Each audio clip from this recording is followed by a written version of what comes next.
Let's go.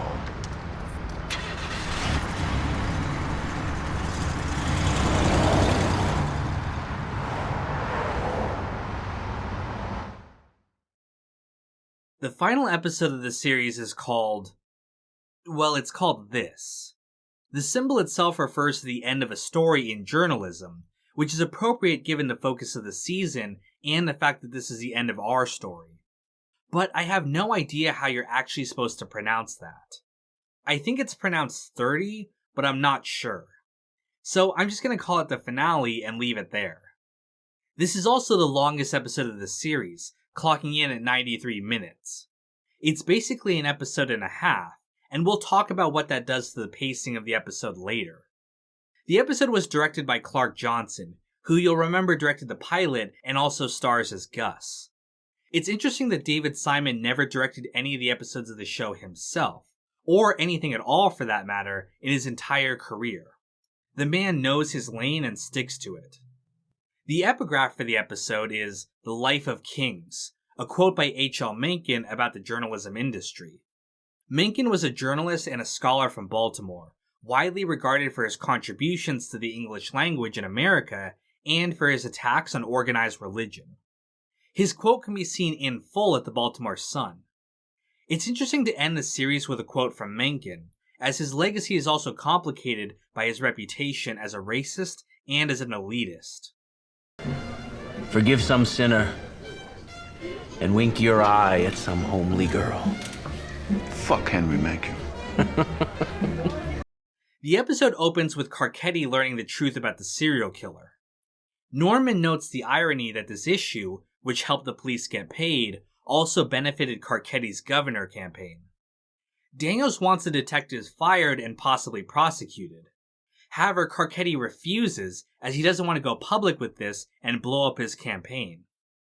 Daniels is furious at this, and considers leaking the truth himself. Perlman reminds him that though this will hurt Carcetti, he will still be the mayor, and that their careers will be over if they get blamed for this mess. Meanwhile, Bubbles reads over Fletcher's story about him. He's uncomfortable with his life, including the stuff about Sherrod being put out in public. Fletcher promises him that he will only publish the story if Bubbles signs off on it. Back at City Hall, Carcetti and team discuss how to handle the situation. They decide to keep it quiet and simply bury the detectives in a backroom job where no one will learn the truth. When Rawls bucks at this, he's promised to be put in charge of the state police if Carcetti wins governor. He's also given a blowjob for his troubles. Meanwhile, Freeman investigates the courthouse, looking for a leak. He discovers a prosecutor has been selling classified information to Levy and forces him to make an implicating call to him in exchange for leniency. He takes this to Perlman for her to prosecute. However, she tells him that she knows the truth about the serial killer. Freeman then tells McNulty, and they discuss what to do. They realize that Command can't fire them without getting themselves in trouble, and that for now they're safe as long as nothing else happens on the case. However, things are shaken up when a new victim is found. This appears to be a copycat killer and puts them all in danger. Meanwhile, Dookie goes back to the middle school to see Prez. He tells him that he needs money to enroll in the GED program. Though Prez can obviously tell that Dookie is now on drugs, he agrees to give him the money. However, he tells him if he doesn't enroll, that he will no longer be there for him as a friend. Dookie promises him, but we can see that he's going to spend the money on drugs. Meanwhile, Gus asks one of his veteran reporters to look into Scott's stories and see if they are true. After doing some digging, he finds out that Templeton has faked quotes and other details from all of his latest stories. Gus struggles to decide what to do with this information. At the same time, Templeton goes back out onto the street to look for his next piece. He discovers a barely conscious homeless man and calls in a fake report that he had seen someone trying to kidnap the man in a gray van.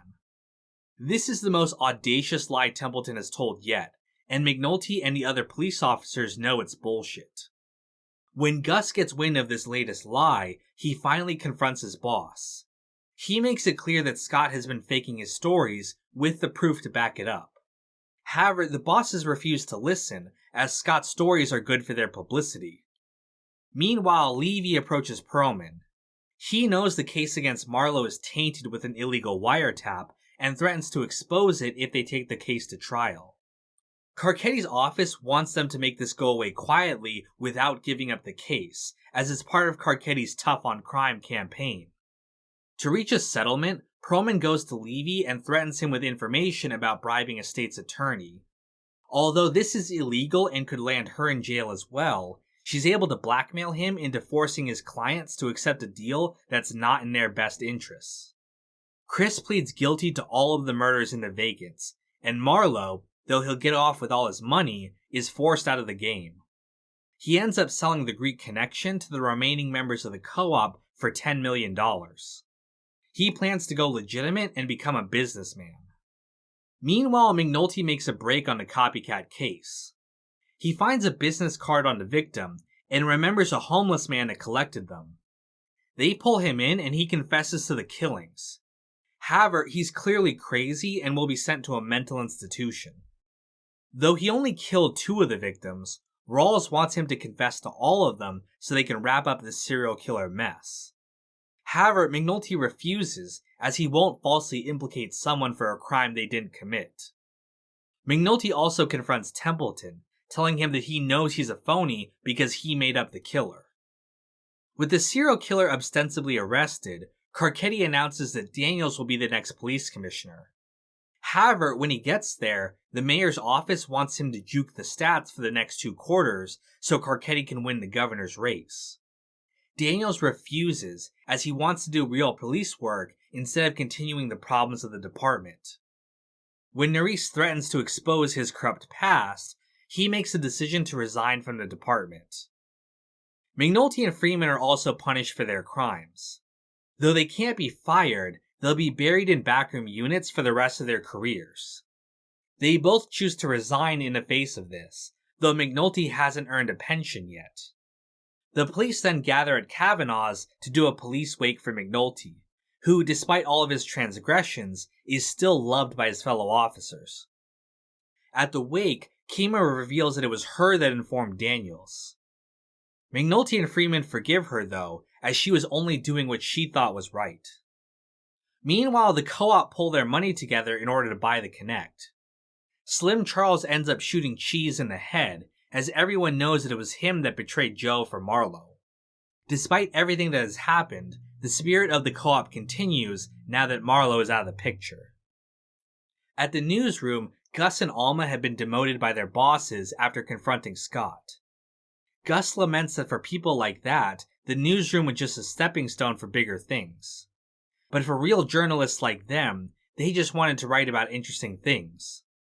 We can of course hear David Simon speaking directly to the audience here. As the episode ends, McNulty goes to pick up the homeless man he kidnapped as part of the case. He's wandered out of the shelter that he left him at, and McNulty leaves to find him. After he gets him, they head back home to Baltimore. We then get a final montage showing the fate of all the major characters, set to the original theme song from Season 1. Bunk and Kima are now partnered in homicide. The case they're working on is in the same lot that William Gant was killed in, creating a nice parallel with the pilot episode. Sidner is also complaining to Judge Phelan, trying to get him to move a case forward, just like McNulty did. Marlowe is now retired and becoming a legitimate businessman. However, the world of the wealthy makes him uncomfortable, and he goes back to the street. However, the coroners have actually forgotten him, meaning that despite getting a happy ending on the surface, it's actually his personal hell. Meanwhile, Michael has become a stick-up boy just like Omar. He ends up robbing Vincent with a shotgun, starting a new legend in the making. At the same time, Dookie has become a heroin addict and has become the new Bubbles. Bubbles, meanwhile, after his sister read his story in a newspaper, is finally allowed upstairs, completing his redemption arc. Scott Templeton ends up winning a Pulitzer for his fake stories, which is what his bosses wanted the whole time. Meanwhile, Fletcher is promoted to editor for his story on Bubbles, showing that despite everything, there are still good people willing to do the work at the Sun. Daniels has retired and become a lawyer, and Perlman is now a judge.